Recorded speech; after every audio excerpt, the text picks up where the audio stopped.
안녕하세요. 4월 13일 화요일 아침입니다. 말씀과 함께 새롭게 여는 소망의 아침을 시작하겠습니다. 프랑스와 페넬롱은 예수 그리스도의 거룩한 사랑을 경험한 사람은 다른 어떤 사랑에도 만족하지 않는다라고 이야기합니다. 요한복음 6장 30절로 40절까지 말씀을 본문으로 하여 하나님의 아들이 세상에 주신 생명이라고 하는 주제로 함께 말씀을 나누기를 원합니다. 우리가 표적을 구하자 예수님은 세상에 생명을 주는 하나님의 떡을 말씀하십니다. 예수님이 생명의 떡이니 그분께 오는 자는 줄이거나 목마르지 않을 것입니다. 하나님의 뜻은 그분의 아들을 보고 믿는 자마다 영생을 얻는 것이며 예수님은 이 뜻을 행해 마지막 날에 그들을 다시 살리실 것입니다. 큰 표적을 보아야만 믿겠다는 것은 올바른 믿음이 아닙니다. 오병이어 표적을 경험했던 무리는 자신들이 믿을 수 있도록 새로운 표적을 구합니다. 그들은 하늘에서 만나를 내려 먹게 했던 모세와 같은 수준의 표적을 구하지만 실상은 믿지 않으려고 이렇게 말하고 있습니다.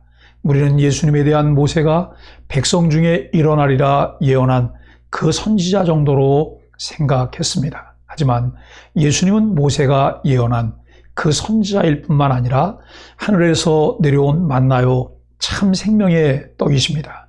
우리는 썩어서 없어질 양식을 구했지만 하나님이 주신 생명의 떡이신 예수님은 영원한 생명을 주십니다.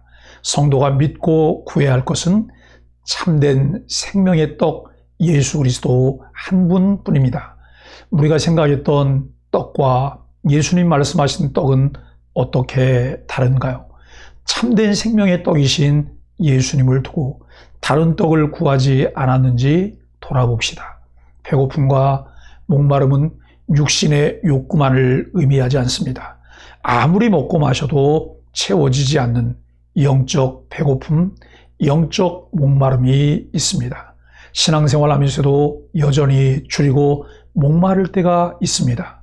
그 목마름을 이 세상에 무엇으로도 채울 수 없습니다. 사마리아 수가성 여인처럼 예수님을 만나야 해결됩니다. 예수께서는 누구든지 목마르거든 내게로 와서 마셔라. 나를 믿는 자는 성경이 말한 것 같이 그 배에서 생수의 강이 흐를 것이다 라고 말씀하십니다. 사랑하는 소망의 가족 여러분, 예수님이 생명의 떡이시며 영원한 생명수십니다. 영혼의 배고픔과 갈증을 어떻게 해결하고 계십니까? 주님으로 채워져야만 합니다. 사람이 떡으로만 살 것이 아니라 그 입으로 나오는 모든 말씀으로 살 것이니라고 예수님께서 말씀하십니다. 예수 그리스도와 인격적인 만남이 이루어질 때 놀라운 역사가 있습니다. 오늘도 우리의 마음에 문을 놓고 하시며 우리를 찾아오신 주님을 맞아들이면 그분이 우리 안에 거하시며 나와 함께 먹으며 영혼의 참 만족을 누리며 살게 된다고 하는 것이죠. 믿음의 유무는 말씀을 받는 사람 편의 문제입니다. 표적과 함께 베푼 말씀 사역에도 불구하고 예수님은 사람들의 불신앙이라는 벽에 부딪히셨습니다. 이는 그들이 예수님이 행하신 일을 보고도 믿지 않았기 때문입니다. 그들은 하나님이 예수님에게 주신 자들이 아니었습니다. 그들이 만일 하나님이 예수님에게 주신 자들이었다면 예수님을 믿었을 것이고 예수님은 어떤 희생을 치러서라도 그들을 지키셨을 것입니다. 하나님의 궁극적인 뜻은 모든 믿는 사람이 영생을 얻고 마지막 날 부활하는 것입니다. 이는 요한복음 3장 16절을 다른 말로 표현한 것입니다. 우리도 순수한 마음으로 최선을 다해 복음을 전하지만 불신의 벽에 부딪히곤 합니다. 그럴 때 우리는 그들을 향한 하나님의 구원의 의지를 기억해야 합니다. 예수님을 보내신 하나님의 뜻은 무엇인가요? 예수님처럼 하나님의 뜻을 행하며 살기 위해 내가 해야 할 일은 무엇인가요? 예수님께서 행하시는 표적을 본다면 참 믿음을 가질 수 있을까요? 예수님을 직접 만난다면 놀라운 믿음의 소유자가 될 수 있을까요? 예수님께서 자기 땅에 오셨을 때 수많은 사람들이 예수님을 통해 표적을 보았고 예수님을 직접 만났습니다. 그러나 그들 중 어떤 이는 예수님에게서 책 잡을 일만 찾고 결국 예수님을 죽이려는 일에 가담하게 됩니다. 어떤 이들은 자신들의 이익만 찾다가 하나님의 아들이시며 참 메시아이신 예수님을 보지 못합니다. 사랑하는 소망의 가족 여러분, 우리가 믿는 신앙을 다시 한번 돌아보며 진지하게 생각하며 묵상해 봅시다. 하나님께서 아들 예수 그리스도를 우리에게 보내주신 것은 우리를 구원하시기 위함입니다.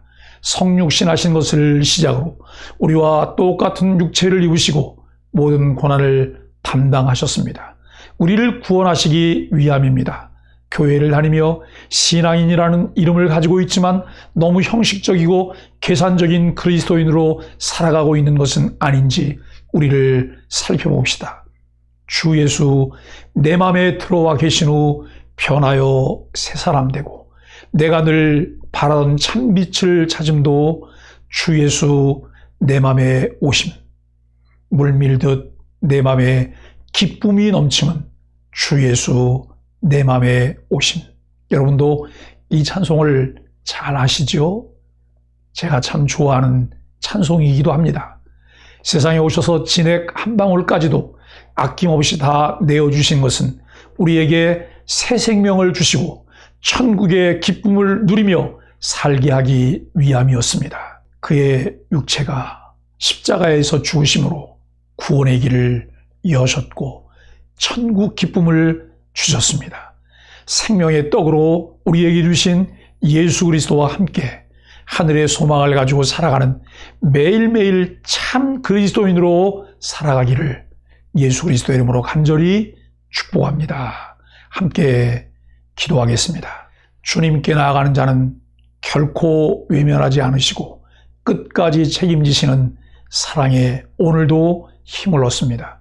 생명의 떡이신 주님 안에서 줄이거나 마르지 않는 완전한 만족을 맛보게 하옵소서.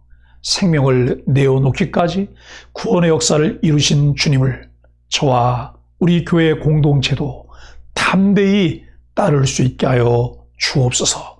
예수님의 이름으로 간절히 기도합니다. 아멘.